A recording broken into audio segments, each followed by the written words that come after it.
साथियों, स्वागत है आप सभी का हमारे यूट्यूब चैनल विद्याधरू पर। तो साथियों, यूपी पुलिस होमगार्ड का जो पेपर चल रहा है, कल की 2 शिफ्टें हो चुकी हैं, आज की भी एक शिफ्ट फाइनल हो गई। अभी लगभग एक से दूसरी शिफ्ट छूटने वाली होगी और 2 शिफ्ट बाकी हैं। पेपर का लेवल आप देखकर जिन्होंने पेपर दिया है वो अच्छे से समझ चुके हैं कि भर्ती बोर्ड और जो है एग्जामिनर पेपर जो बनाने वाला है उसे ये पता नहीं, कतई भी नहीं मालूम है कि मैं होमगार्ड का पेपर बना रहा हूँ या किसी अधिकारी को उसका पीसीएस या फिर यूपी पीसीएस या आरओ वगैरह का उसका पेपर सेट कर रहा हूँ। तो वो भूल चुका है कि मैं एक होमगार्ड का पेपर सेट कर रहा हूँ जो कि 10th लेवल की वैकेंसी है। और देखा होगा आपने, पेपर में देखा होगा कि उसमें 10th के लेवल की जो वैकेंसी होने के बावजूद भी आपने देखा होगा एक या दो क्वेश्चन तो शायद एक किसी न किसी शिफ्ट में किसी शिफ्ट में मिले भी हैं कि नॉर्मल हैं, चलो वो हाई स्कूल इंटर के उससे देख सकते हैं उसे। जैसे किसी में वो पहली शिफ्ट में पूछी थी सदिश राशि थी, तो वो हाई स्कूल इंटर में है। और एक इक्वेशन भी बनवाई थी उसने पहली शिफ्ट में, तो वो भी है, चलो इंटर में समझ सकते हैं। वो भी इंटर में पढ़ाई जाती हैं, हाई स्कूल में वो भी नहीं पढ़ाई जाती हैं अगर आप देखेंगे तो चलिए मैं पहले देखो मैं शुरू करता हूँ। यहाँ पर आप थंबनेल में देख चुके होंगे, थंबनेल आपको सामने नज़र आ रहा होगा, यूपी होमगार्ड किसका कंटेंट। मैं कंटेंट के ऊपर बात करने आया हूँ क्योंकि आपने देखा होगा कल जब से पेपर क्या, लोगों का पहले से ही माइंड सेट रहता है कि भाई बच्चों को बरगलाना है और फिर अपने बैच बेचने हैं और कमाई करनी है, अपना धंधा चलाना है। सबका माइंड ऑफ क्लियर ही रहता है पहले से ही। तो इन सब लोगों का पता पहले से क्लियर था। पेपर हुआ, फंसा या ना फंसा, सभी लोग अब वो आ गए अपनी दुकान लेकर के क्या और दिखाने के लिए कि ये है, देखो इसमें देखो किसका कंटेंट कितना है। होमगार्ड एग्जाम में ये था किसका कितना फंसा है, इस बारे में मैं अभी चर्चा करूँगा आपके साथ में। तो सबसे ज़्यादा सटीक कौन है, और ये दोनों मैं यहाँ पर आप देख सकते हैं इनके बारे में, और कैसा पेपर रहा है ये भी देखते हैं। पेपर आसान है या कठिन है? भाई आसान तो बिल्कुल भी नहीं है, ये तो बोलना बिल्कुल ही गलत बात है कि पेपर आसान है। देखो मैं कुछ चीज़ें लेकर भी आया हूँ आपको दिखाने के लिए, जिससे आपको खुद समझ आ जाएगा कि पेपर कैसा है, कठिन है या सरल है। अब मैं सबसे पहले बात करूंगा इस चीज़ पर कि ये जो लोग भौंक रहे हैं, मतलब आ रहे हैं बकवा करते हुए कि हमने फंसा दिया। अब मुझे एक बात बताओ, अगर एक भी दिन मतलब जिसने होमगार्ड के लिए नहीं पढ़ा होगा, जो व्यक्ति एक भी दिन होमगार्ड के लिए जो होमगार्ड की तैयारी जिस व्यक्ति ने नहीं करी होगी, क्या वो यह नहीं जानता हो कि धनतेरस किस भारतीय त्यौहार की शुरुआत में मनाया जाता है? कौन से त्यौहार से पहले धनतेरस आता है? अरे हर कोई जानता है कि दीपावली की शुरुआत ही धनतेरस से होती है। सबसे पहले धनतेरस, छोटी दीपावली, बड़ी दीपावली, गोवर्धन पूजा, ये तो हर किसी को पता है, दीपावली पर ये त्यौहार आते हैं। तो अब कोई आकर के ये बोले कि ये क्वेश्चन मैंने फंसाया है, तो बताओ उसके लिए क्या क्या बोलोगे आप? ये कोई फंसाने वाला क्वेश्चन है? आगे अब अगर कोई अच्छी तैयारी अगर आप करा रहे हैं और आपने कराई है 50 क्लासों में 50,000 सवाल आपने करा दिए अपने यूट्यूब चैनल पर, और उसमें आपने सारे जितने भी दिवस हैं जनवरी से लेकर के दिसंबर तक के सारे दिवस करा दिए, तो आपने उसमें दिवस पढ़ाए होंगे, तो दिवस में तो ज़रूरी है ये। अगर ये नहीं पढ़ाए हैं आपने तो आपकी गलती है, और अगर पढ़ाए हैं ये आपने तो ये आपका पढ़ाया हुआ नहीं है। ये दिवस हैं जो कि हर किताब में मिल जाते हैं नॉर्मली, ज़्यादातर किताबों में। कुछ किताबों में क्या होता है कि शॉर्ट में लिखे हुए होते हैं, तो वहाँ पर ये चीज़ें नहीं होती हैं। थोड़ी सी डीप पूछी है एग्जामिनर ने इस एग्ज़ाम में, तो नहीं मिलती हैं हर एक जगह, लेकिन ज़्यादातर बुकों में आपको ये देखने को मिल जाएगा। इसमें कौन सी बड़ी बात है? आगे आप देख लेते हैं, ये एनसीईआरटी वाला क्वेश्चन है। ये मुझे लगता है कि शायद ही किसी एक दो एग्ज़ाम मतलब चैनल पर किसी ने पढ़ाया हो, इसे नहीं पढ़ाया होगा। बहुत कम पढ़ाया हो, किसी ने पढ़ाया हो तो अलग बात है, हो सकता है पढ़ाया हो, और मुश्किल ही पढ़ाया होगा किसी ने कि एनसीईआरटी की शुरुआत। ये चीज़ें जब हम एनसीईआरटी के बारे में देखते हैं तो समझते हैं। बाकी चलो मैं अभी आगे और जो क्वेश्चन है उनके बारे में देखूंगा। पहले मैं ये दिखा रहा हूँ जो लोग बोल रहे हैं आकर के कि हमने पेपर फंसा दिया। अब ये लिंगानुपात आप पढ़ेंगे, उसमें जनसंख्या चैप्टर में पढ़ेंगे अगर, तो क्या आप उसमें ये नहीं पढ़ेंगे, ये इस क्वेश्चन को छोड़ देंगे कि लिंगानुपात कैसे जांचा जाता है? अरे यार 1,000 पुरुषों पर महिलाओं की संख्या जांची जाती है, आपको पता ही है, पता होगा कि कितना लिंगानुपात रहता है। तो इसे जनसंख्या पढ़ोगे तो क्या आप इसे नहीं पढ़ोगे? आप इसे समझोगे कि भाई कितने पुरुषों पर कितनी महिलाएं होंगी, तब मतलब किस हिसाब से लिंगानुपात नापा जाएगा। तो इसे हर कोई पढ़ाएगा। अब इसे कोई बोले कि ये मैंने फंसा दिया, तो यार कैसे फंसा दिया भाई, ये भी बता दो फिर कैसे फंसा दिया। ये मैं कुछ जो क्वेश्चन लेकर आया हूँ, ये जो सब मतलब ये मैं जो क्वेश्चन आपको दिखा रहा हूँ, ये वो क्वेश्चन है जो अच्छी तैयारी जो अगर कोई करा रहा है, पढ़ा रहा है, तो मतलब वहाँ से फंसे हैं ये क्वेश्चन में। ये नहीं कह रहे नहीं फंसे हैं भाई, आपने पढ़ाए हैं 5 क्लासों में 50,000 क्वेश्चन, तो ये क्वेश्चन आपने पढ़ाए होंगे। क्यों? क्योंकि ज़्यादातर क्वेश्चन प्रीवियस ईयर में रिपीट होते रहे हैं, और ज़्यादातर रिपीट ही होते रहे हैं, और नई भी रिपीट हुए हैं, तो वो सब्जेक्ट से हैं, सिलेबस से हैं। मैं इस पूरा पेपर देख लेना आप जा करके, एक दो क्वेश्चन आपको लगे कि सिलेबस से आउट है, लेकिन सिलेबस से आउट कोई क्वेश्चन नहीं होता है। हर एक क्वेश्चन जो है सिलेबस से ही सेट किया जाता है। ये देखो आप, अब इसमें गुप्त युग, मतलब ये हिस्ट्री में अगर आपने हिस्ट्री पढ़ी हो, नहीं सॉरी हिस्ट्री से नहीं है ये वो है योद्धा द डायनेस्टी ऑफ समुद्रगुप्त की जो वैसे हिस्ट्री में भी आपको देखने को मिल जाएगा, मैं गलत नहीं हूँ। हिस्ट्री में अगर आप समुद्रगुप्त को पढ़ेंगे तो वहाँ पर भी आपको ये देखने को मिल जाएगा कि इनके बारे में ये पुस्तक किसने लिखी है। बाकी आप पुस्तक और उनके लेखक के बारे में चैप्टर जो उसमें दे रखा है सिलेबस में, अगर उनमें पढ़ते हैं तो वहाँ पर भी आपको ये देखने को मिलेंगे पुस्तक और उनकी रचनाएँ। ठीक है, आगे देखें उत्तर प्रदेश। हाँ, ये अब देखो आगे आ जाओ। अब इस वाले क्वेश्चन को कोई आकर के बोलने लगे कि ये क्वेश्चन मैंने फंसाया है। अरे भाई कि तुमने कैसे फंसाया है? ये देखो उत्तर प्रदेश में किस शहर को पीतल नगरी के नाम से जाना जाता है। तो अब इस क्वेश्चन को भी अगर कोई बोलने लगे कि यार ये हमने फंसाया, अबे यार तुमने नहीं फंसाया, इस क्वेश्चन को हर किसी ने फंसाया है। जितनी भी मार्केट में यूपीजीके की क्लासेस बुक्स उपलब्ध है ना, सारी बुकों में ये क्वेश्चन छपा हुआ है, और ये एक दो बार नहीं, ये हज़ारों बार प्रीवियस ईयर में आया हुआ क्वेश्चन है। तो इसे नहीं बोल सकते आप कि आपने फंसाया है।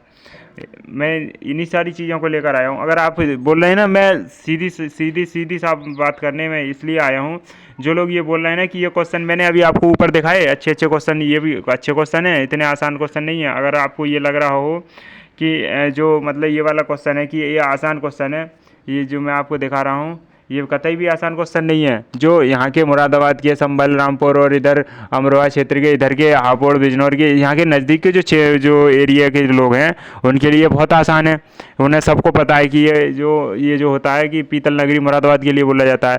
लेकिन तुम इधर बढ़ जाओ हरदोई से इधर को, रायबरेली साइड को, और उत्तर प्रदेश में इतना बड़ा उत्तर प्रदेश है, दूसरी साइड को बढ़ जाओ, भाई उन लोगों को नहीं पता कि पीतल नगरी कौन सा शहर है। उन्हें याद करना पड़ेगा। हालांकि तुम्हें याद, जो यहाँ के नज़दीक के एरिया के लोग हैं, उन्हें याद नहीं करने की ज़रूरत नहीं पड़ती है, क्योंकि उन्हें पता होता है कि वो देखते हैं रात दिन, उनके आना जाना रहता है सभी का, तो उन्हें मालूम है। अब दूर के जो दूसरे एरिया के लोग हैं, उन्हें भी ये क्वेश्चन भी कठिन है उनके लिए। तो बाकी देखो, मैं बात करने आया हूँ इस चीज़ पर कि जो लोग बोल रहे हैं कि हमने क्वेश्चन फंसाया है, भाई क्वेश्चन वो होता है जो किसी ने ना पढ़ाया हो और आपने पढ़ाया हो और आपके पढ़े हुए में से आया हो।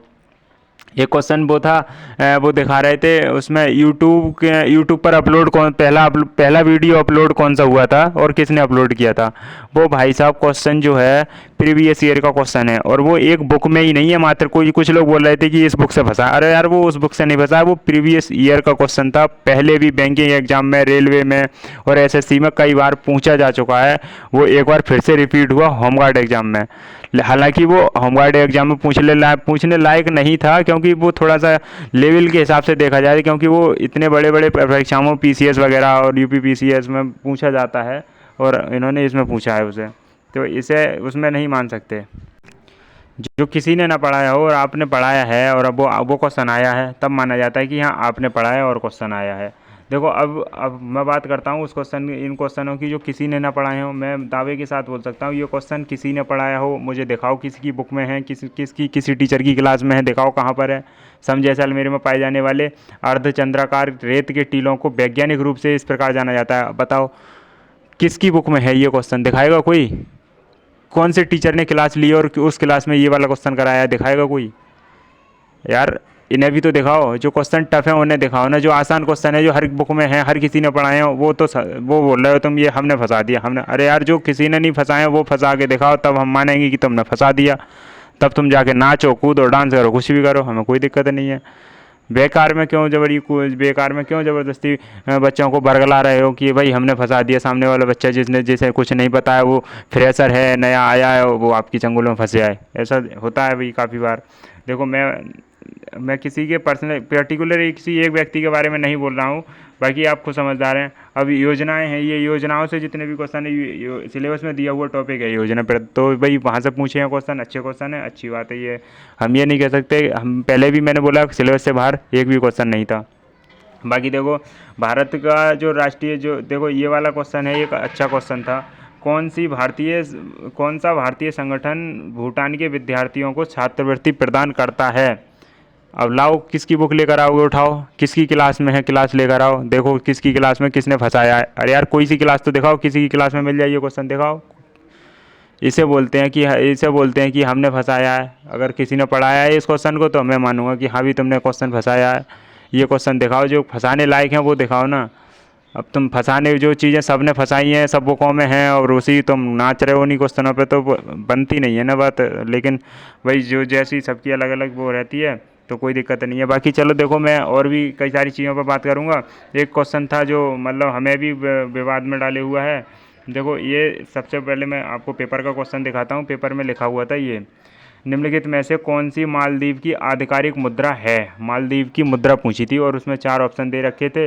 मालदीवियन टका, ये टका था, यहाँ पर मालदीवियन डॉलर था, यहाँ पर मालदीवियन रुपया था, रुपया, और यहाँ पर मालदीवियन रुपया था, रुपया। अब इसे हम देखने के लिए जाते हैं गूगल पर, सर्च करते हैं जब पेपर होने के बाद में, तो गूगल दिखाता है हमारे लिए रुपया। इसकी जो मुद्रा है गूगल दिखाता है रुपया। लेकिन अगर हम वहीं पर किसी बुक को खोल करके देखते हैं, मैं कई सारी बुकों को मैं दिखा दूंगा, मैं प्रूफ कर दूंगा, मेरे पास है जिस जो बुक में मैंने देखी है उसमें लिखा हुआ है, उसमें साफ लिखा हुआ है कि जो जहाँ की मालदीव की जो मुद्रा है वो रुपया है, ये वाली है बुक में लिखा हुआ। अब बच्चे कन्फ्यूजन में है कि यार गूगल इसे दिखा रहा है, बुक इसे बता रही है, और सबसे बड़ी बात यहाँ पर लाखों बच्चे डेली की क्लास लेते हैं, डेली पढ़ते हैं इन सर से। आप सर देख सकते हैं, मैंने स्क्रीनशॉट लिया है सर के बारे में। गलत कुछ नहीं बोल रहा हूँ कि सर ने गलत बताया, नहीं मैं गलत नहीं बता रहा हूँ। सर क्या करें, बुकों में ये लिखा हुआ है तो बुक भी तो गलत बता रही है, मैं सर के लिए गलत बिल्कुल नहीं बोल रहा। बाकी देखो मालदीव की जो राजधानी हो जाती है माले, और मुद्रा सर ने रुपया पढ़ाई है, रुपया है, और बुक में भी रुपया लिखी हुई मैं दिखा दूंगा 1-2 बुकों में। बाकी सारी बुकों को मैं गारंटी नहीं ले रहा हूँ। बाकी आप गूगल पे जाके देख रहे हैं तो रुपया दिखा रहा है, और एग्जामिनर ने भी ऑप्शन में रुपया भी दे रखा है और रुपया भी दे रखा है। अब इस क्वेश्चन पर भी बड़ा थोड़ा सा वो है, असमंजस छात्रों को बना हुआ है कि यार कौन सा सही होगा। किसी ने रुपया लगाया तो वो सोच रहा है मेरा सही है, और किसी ने रुपया लगाया तो वो सोच रहा है मेरा सही है। तो सर के लिए भी कुछ नहीं गलत नहीं बोल सकते, क्योंकि अभी जो तो भर्ती बोर्ड अब जैसे मानेगा उसे मानना ही पड़ेगा। मैं गूगल का भी यहाँ पर स्क्रीनशॉट लेकर आया हूँ। देखो मालदीव की आधिकारिक मुद्रा मालदीवियन रुपया, यहाँ पर लिखा हुआ है ना मालदीवियन रुपया। गूगल साफ साफ रुपया RF बोल रहा है इसके लिए, जबकि उसमें दे रखा है RP, मालदीव में रुपया। तो देखो ये अब जो भर्ती बोर्ड जिसे सही मानेगा वो मानेंगे। बाकी अब मैं किसी के बारे में कुछ बोलने नहीं आया था, गलत किसी के बारे में नहीं बोल रहा हूँ। बाकी आप खुद समझदार हैं कि किसने कितना एग्ज़ाम फंसाया है, कौन क्या पढ़ा रहा है, वो खुद देख लें आप। सारी चीज़ें अभी 2-4 दिन पहले की सभी की वीडियो देखें, सभी चैनलों पर जाके फिर देखें कि ये लोग जो पढ़ा रहे थे किस लेवल का पढ़ा रहे थे, और एग्जामिनर ने जो पेपर सेट किया वो किस लेवल का सेट किया है, खुद आपको समझ में आ जाएगा। ये लोग जो मॉक दे रहे थे किस लेवल का मॉक टेस्ट आपको प्रोवाइड करा रहे थे, और एग्जामिनर ने किस लेवल का आपको फाइनल पेपर दिया है, एग्ज़ाम कराया है। आपने देखा होगा जिस व्यक्ति के यहाँ पर जो पेपर मॉक टेस्ट इनके लगा रहा था, जिसके 70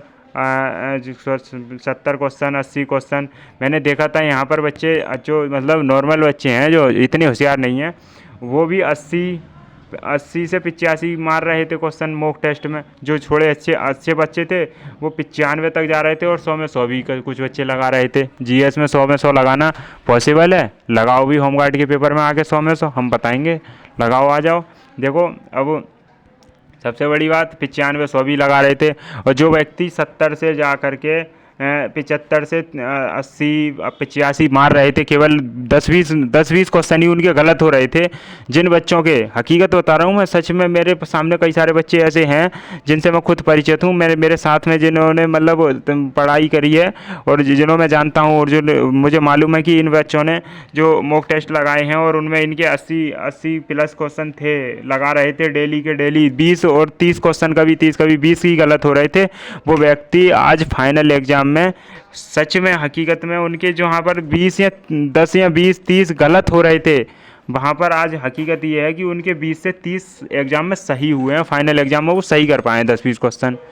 जहाँ की वो 10-20 क्वेश्चन उनके केवल गलत होते थे, बाकी सभी सही थे। आज की हालात ये हैं कि 10-20 सही, उनके 10-20 क्वेश्चन केवल सही हैं, बाकी सभी गलत हैं होमगार्ड के पेपर में। तो भाई ये है, होमगार्ड का पेपर इतना आसान नहीं था। सारी चीज़ें, हालांकि सिलेबस से सारी चीज़ें थी, पेपर मॉडरेट लेवल का था। अगर कोई ढंग से अपनी बुक से, अपने नोट्स से अच्छे से तैयारी करता तो मैं मानता हूँ कि वो 60, 65, 70 तक करने लायक 70 तक कर जाता। बाकी 30 क्वेश्चन जो थे वो बिल्कुल भी नहीं कर पाता, चाहे वो कितने भी पढ़ के जाता। ज़्यादा पढ़ने वाले बच्चे कोई होगा तो वो 70, 80, 85 पहुँच जाता। भाई 100 में 100 लगाने लायक ये पेपर नहीं था, और ना ही कोई लगा पाएगा। और जो होमगार्ड की तैयारी कर रहा होगा, कर रहा है ना बच्चा, वो तो कतई भी नहीं लगा पाएगा। क्योंकि मैं जानता हूँ, जहाँ पर मैंने देखा था वहाँ पर कुछ बच्चे ऐसे थे जो पीसीएस की तैयारी कर रहे थे, और उन्होंने मजबूरी कारण, किसी को रही होंगी, सबकी अलग अपनी अपनी मजबूरी, पीसीएस वाले बच्चे होमगार्ड का पेपर देने आए हैं। अगर वो इस एग्ज़ाम में 70-80 क्वेश्चन सही कर जाते हैं तो वो कोई वो नहीं है, वो हाइप होने वाली बात नहीं है इसमें कि कोई पता है अरे यार इन्हें कैसे मार दिया। भैया वो एग्ज़ाम की लेवल की देखो, अधिकारी रैंक की तैयारी कर रहा है और कहाँ पर ग्राउंड लेवल पे आके भर्ती देख रहा है। तो अगर वो सही ज़्यादा करता है तो उससे आपका कोई कंपटीशन नहीं है।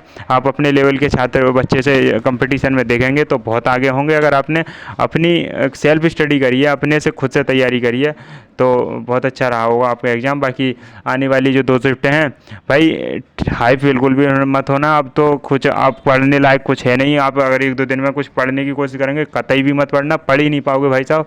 जो पढ़ लिया वो भी निकाल दोगे दिमाग से। तो आराम से फ्री हो जाओ, चिल होकर के जाओ, आराम से पेपर दो, अच्छे से अपना पेपर समाप्त करके आके घर बंद करके, पेपर आकर के चेक मत करो, कतई चेक मत करो भाई। पैक करके उसे रख दो आराम से। जिस दिन आंसर किया जाए उस दिन खोलना, उसे उठाना, अपनी OMR शीट खोलना और पेपर खोलना और आंसर की खोल करके देख लेना आपने कितने क्वेश्चन कहाँ पर कौन सा लगाया है और आंसर की में कौन सा माना है। आपको लगे किसी भी कोई क्वेश्चन विवादित तो उस पर आप जा करके वो लगाना, आपत्ति दर्ज करना, और बाकी कोई दिक्कत नहीं है। जो बच्चे रह गए उनके लिए ऑल द बेस्ट। बाकी सभी ने बहुत अच्छा किया।